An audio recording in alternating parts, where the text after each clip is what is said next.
Happy Friday, friends! How are you guys today? Hope you're doing well. Today we're going to read Pumpkin Soup by Helen Cooper.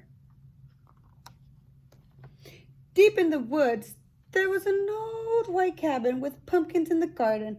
There's a good smell of soup, and at night, with luck, you might see a bagpiping cat through the window, and a squirrel with a banjo, and a small singing duck.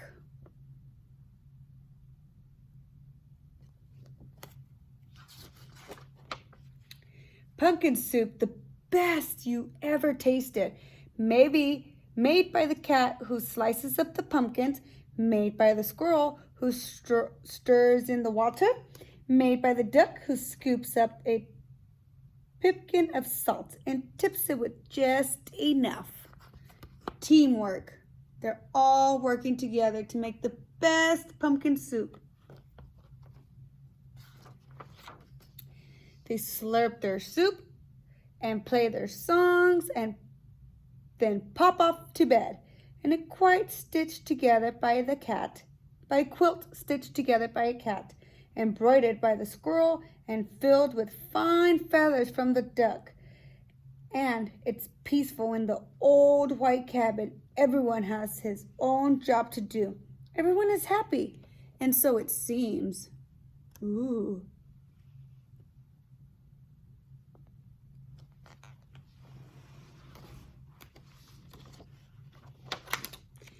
But one morning, the duck woke up early. He tiptoed into the kitchen and smiled at the squirrel's special spoon. "Wouldn't it be fine?" he murmured.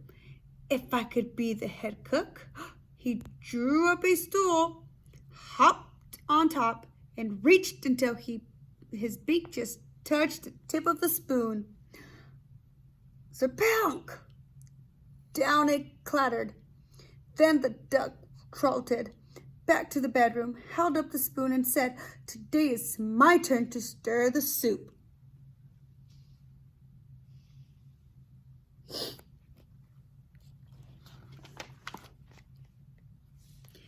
"That's mine!" squealed the squirrel. "Stirring is my job. Give that back."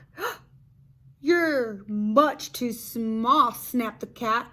"We'll cook the way we always have." But the duck held on tight until the squirrel tugged with all his might, and whoops! The spoon spun through the air and bopped the cat on the head. Boing! Then there was trouble. A horrible squabble, a row, a racket, and rumps in the old white cabin. Oh no, trouble's happening because they're not doing teamwork anymore.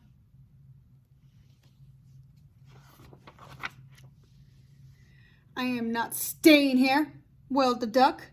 "You never let me help with anything." And he packed up a wheelbarrow, put on his hat, and waddled away.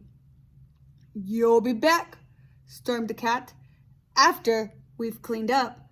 And the squirrel shook his spoon in the air, but the duck didn't come back, not for breakfast, not even for lunch.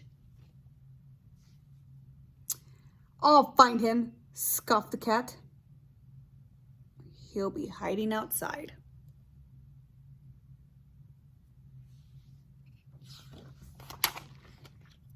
"I bet he's in the pumpkin patch." But the duck was not in the pumpkin patch. They could not find him anywhere.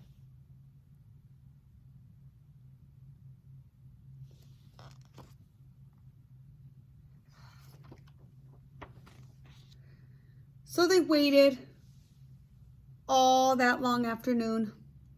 The cat watched the door. The squirrel paced the floor. "That duck will be sorry when he comes home," they muttered.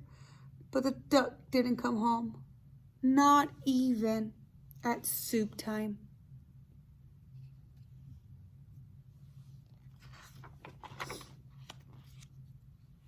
The soup wasn't tasty. They made it too salty. They didn't feel hungry anyways. They both sobbed over supper, and their tears dripped into the soup, and it made it even saltier. "We should have just let him stir the soup," sniffed the squirrel. sniffled the squirrel. "Oh, he was only trying to help," wept the cat. "Let's go out and look for him. They're so sad." The cat and the squirrel were scared as they wandered down the path in the dark, dark woods.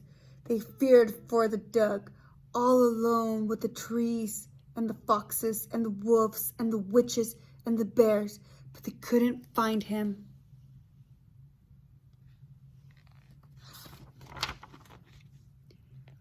On and on they struggled until they reached the edge of a steep, steep cliff. "Maybe he fell down that," wailed the cat. "I'll save him," squeaked the squirrel, and he scrambled down on a long, shaky rope. He searched all around on the ground, but he couldn't find the duck.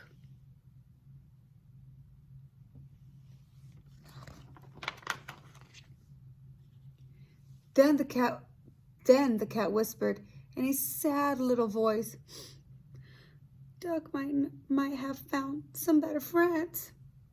He might," sighed the squirrel, "friends who'd let him help."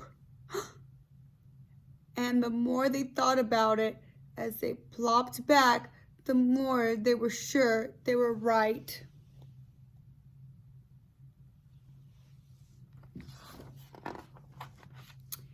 But when they were almost home, they saw a light shining from the old white cabin. "It's Duck!" As they burst through the door, and the duck was so happy to see them. He was also very hungry, and they thought it was late, and they thought they would all make some pumpkin soup. When the duck stirred, the cat and the squirrel didn't say a word. Not even when the duck stirred the soup so fast that it slopped right out of the pot. Not even when the pot got burnt. Then the duck showed the squirrel how to measure out the salt, and the soup was still the best you ever tasted. So once again, it was peaceful in the old white cabin until the duck said, "I think I'll play the bagpipes now." Whew.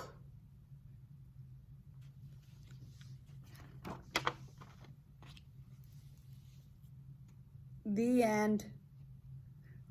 Hope you enjoyed the story. They did teamwork and they worked together, and then they had a hard time working together and they got sad, and then they started working together once more. Hope you enjoyed, friends.